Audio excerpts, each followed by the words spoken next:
Question number 38, ठीक है। यहाँ पे हमारा जो कॉन्ट्रैक्ट है 2 साल तक बनेगा, ईयर 1 और ईयर 2, ठीक है। इसमें सबसे अच्छा डेट नहीं दिया है ना, तो क्वेश्चन नंबर 38 बना रहे हैं हम लोग। बनाना क्या है, कॉन्ट्रैक्ट अकाउंट, और दोनों वर्षों के ठेका खाता का ध्यान, ठेका दाता का खाता यह ध्यान में रखते हुए कि लाभ का वह भाग जो आप उचित समझे लाभ हानि खाते में ले जाए, तो हम लोग ले जाते ही हैं, ठीक है। कॉन्ट्रैक्ट अकाउंट ईयर 1, ठीक है। कैमरा इधर कवर कर रहा है क्या? चलो पूरा हम ले लेते इधर लास्ट तक, ठीक है। ईयर 1,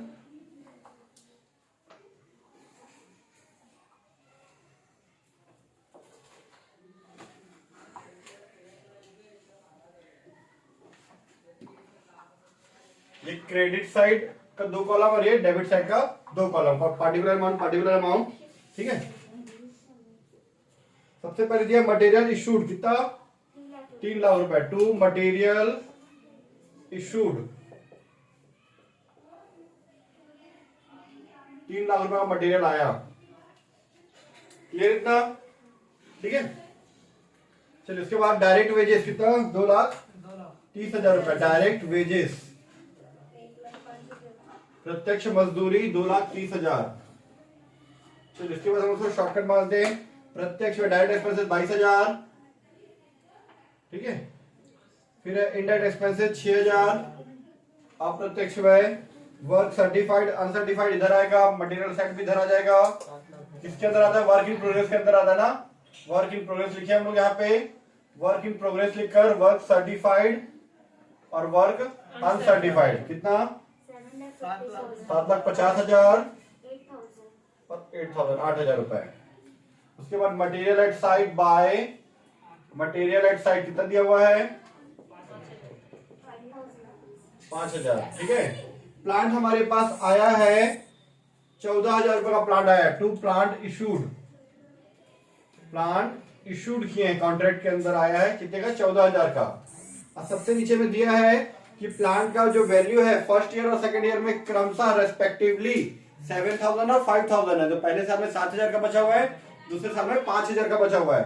तो यहाँ पे प्लांट एट साइट 14,000 का आया था, बचा कितना है? पहले साल के लास्ट में 7,000 रुपए, और दूसरे साल के लास्ट में बचेगा 14,000 रुपए, सॉरी 5,000 रुपए, पहले साल का 7,000 रुपए, ठीक है। ये क्वेश्चन हो गया हमारा कंप्लीट।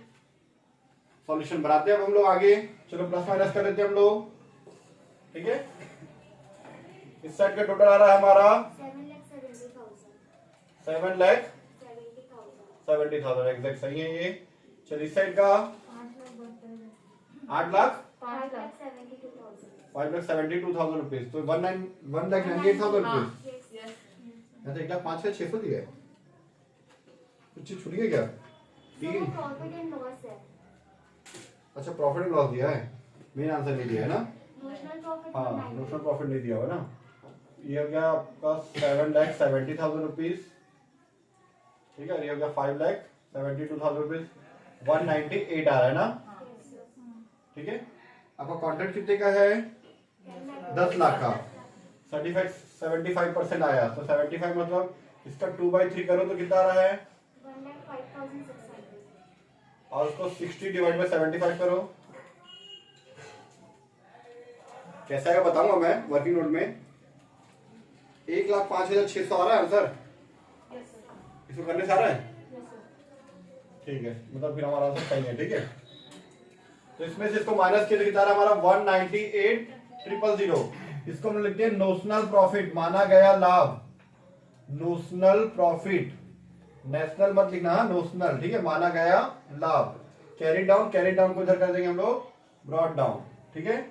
इधर 2 था तो इधर by notional profit brought down, कितना? 198,000, क्लियर इतना।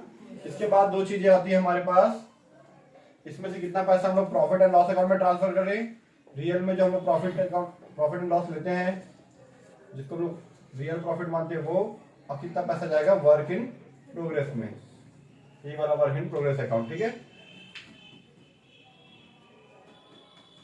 चलिए देख लेंगे हम लोग। ये 198, इसके लिए बनाना पड़ेगा हम लोग को वर्किंग नोट। वर्किंग नोट बना देते हैं हम यहाँ पर। वर्किंग नोट ये ईयर 1 का बना है ना, फर्स्ट ईयर का, ठीक है।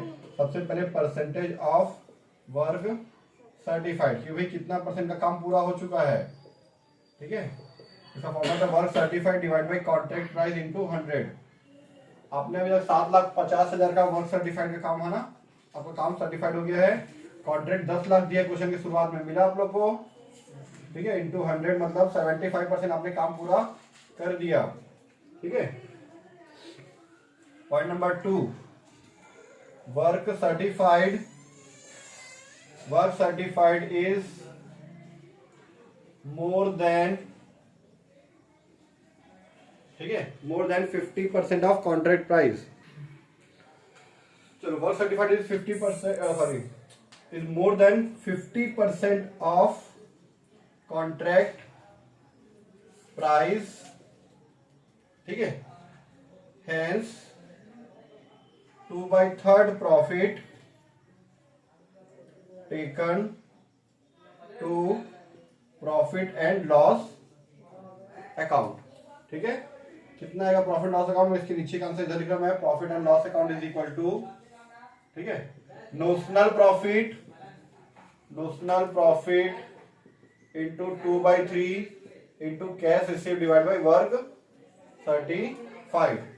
नोशनल प्रॉफिट कितना है 198,000 इंटू 2/3, कैश रिसीव हुआ आपको 6 लाख रुपए। देखो क्वेश्चन में लिखा हुआ है, सब लोग कहीं यूज नहीं किए थे, यहाँ पे यूज हो रहे हैं। 6 लाख रुपए, काम कितना सर्टिफाइड आपका 7,50,000 रुपए, आपको रोकड़ प्राप्त होता है 6 लाख रुपए ना। ये आंसर आ गया हमारा 1,05,000 रुपए। 198 में 1,05,600 रुपए आपका प्रॉफिट आया। तो इसमें से इसको माइनस करोगे तो जो भी आएगा वो आपका वर्क इन प्रोग्रेस में 94,000 ना, हाँ 92,400 रुपीज आपका वर्क इन प्रोग्रेस, ठीक है। आंसर आ गया हमारा। चलिए अब हम लोग चलते सेकेंड ईयर की ओर, ठीक है। ये आपका था फर्स्ट ईयर। चलिए हम लोग सेकेंड ईयर की ओर चलते हैं। कॉन्ट्रैक्ट अकाउंट, ठीक है, ईयर 2।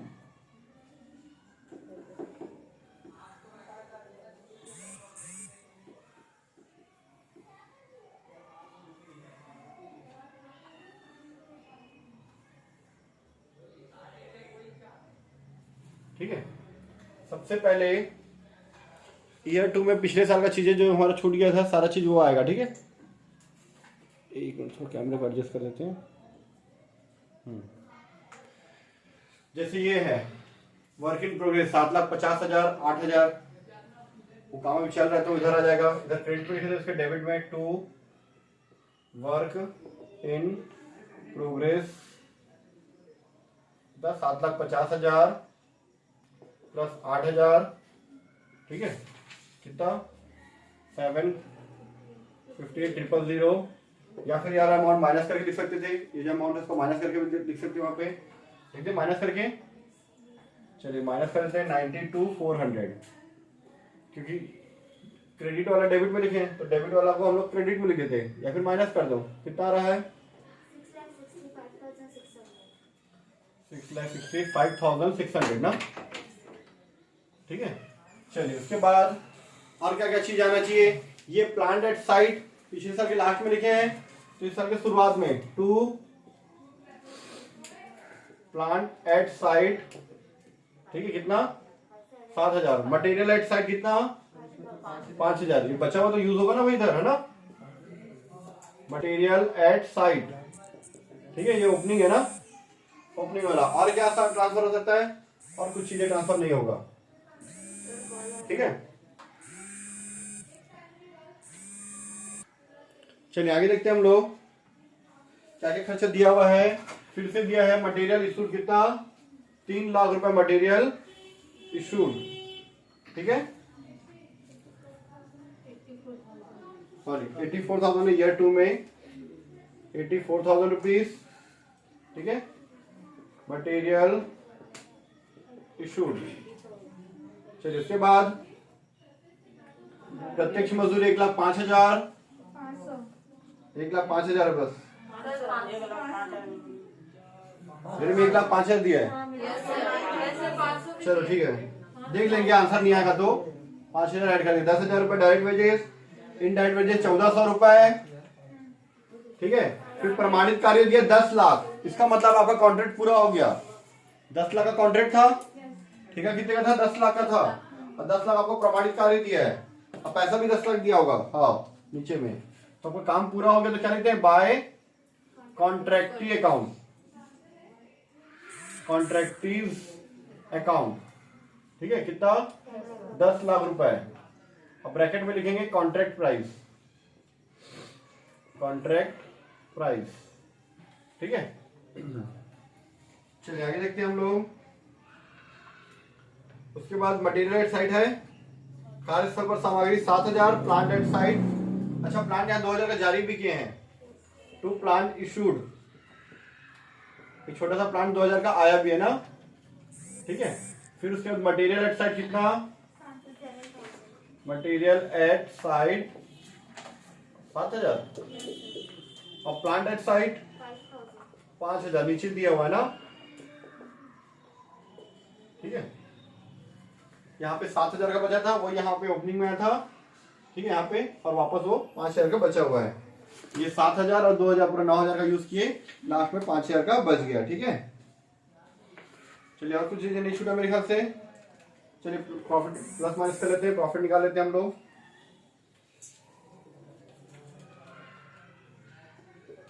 यार है 10,12,000, और इस साइड का 8,80,000। कितना है प्रॉफिट? अरे एग्जैक्ट आंसर 1,32,000 रुपीज हमारा प्रॉफिट आ रहा है ना, 1,32,000 हमारा आ गया एग्जैक्ट प्रॉफिट। इसको लिए हम लिखेंगे to profit and loss account, bracket में प्रॉफिट, ठीक है। ये क्वेश्चन नंबर 38 हमारा कंप्लीट। कॉन्ट्रैक्टिंग अकाउंट आप लोगों को बनाने आता है? ये है ना कॉन्ट्रैक्टिंग, हाँ सेकेंड ईयर का बनेगा। इधर देखो बेटा, कॉन्ट्रैक्टिंग अकाउंट कैसे बनेगा? कॉन्ट्रैक्टिव अकाउंट, ठीक है, ठेकादाता का खाता। बहुत आसान है ये, तो थोड़ा सा सीखने की देरी रहती है बस, और कुछ नहीं। कोई पर्टिकुलर अमाउंट, पर्टिकुलर अमाउंट, ठीक है। चलिए कैमरा थोड़ा सा टेढ़ा दिख रहा है, कोई बात नहीं। सबसे पहले कॉन्ट्रैक्ट अकाउंट में क्या लिखें? कॉन्ट्रैक्टिव अकाउंट।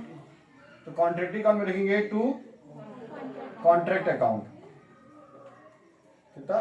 10 लाख रुपए, ठीक है। 10 लाख आप लोग काम किए, 10 लाख आपको पैसा मिल गया, तो कॉन्ट्रैक्टी के पास से पैसा हमको मिलेगा, तो बाय बैंक अकाउंट, क्योंकि हमको जनरल एंट्री क्या होगा? पैसा आ रहा है कहाँ पे? बैंक में आएगा, तो bank account debit to contractee. General entry क्या होगा? बैंक अकाउंट डेबिट, पैसा आ रहा है, ठीक है, कैश अकाउंट डेबिट, ठीक है। पर 20,000 से ज्यादा जो अमाउंट होता है ना, वो नगद में एंट्री नहीं करते, ठीक है। 20,000 से ज्यादा अमाउंट को हम लोग नगद में एंट्री करेंगे तो इनकम टैक्स डिपार्टमेंट को अलाउ नहीं करती, तो हमको नुकसान हो जाता है, इसलिए हम लोग को चेक से पेमेंट करते हैं या ट्रांसफर करते हैं अकाउंट ट्रांसफर। अगर नगद भी पेमेंट किए हो ना, तो उसको ऐसा दिखाते हैं कि आज हम उसको 10,000 दिए, कल उसको 20,000 दिए, फिर 10,000 दिए, ऐसे करके दिखा देते हैं। सपोज आप किसी को नगद 1 लाख रुपए दिए हो, तो उसको कैसे दिखाते हैं हम लोग? एक ही दिन के गैप में दिखा देते हैं, 5 दिन 6 दिन के गैप में ऐसे करके दिखाते हैं रियल में ना, ठीक है। अकाउंट डिपार्टमेंट के हिसाब से हम लोग वहां पे उसको चिल्लर चिल्लर में दिखा देते हैं। तो बैंक अकाउंट डेबिट टू कॉन्ट्रैक्टी, ये देने वाला है, देने वाला क्रेडिट, पैसा बैंक में आ रहा है तो डेबिट। तो किसका अकाउंट बना रहे हैं हम लोग? कॉन्ट्रैक्टी का। ये क्रेडिट हो रहा है, तो इसके खाते में क्या लिखेंगे? क्रेडिट बाय बैंक अकाउंट, ठीक है। अब कुछ बचा नहीं, तो कहानी खत्म हो गया। अब हम लोग कुछ मतलब बैलेंस कब आता है? जब कहानी आगे चलता रहता है। यहाँ बैलेंस तो नहीं, काम खत्म हो गया, वो अपने रास्ते, हम अपने रास्ते, पैसा हमारा मिल गया, ठीक है।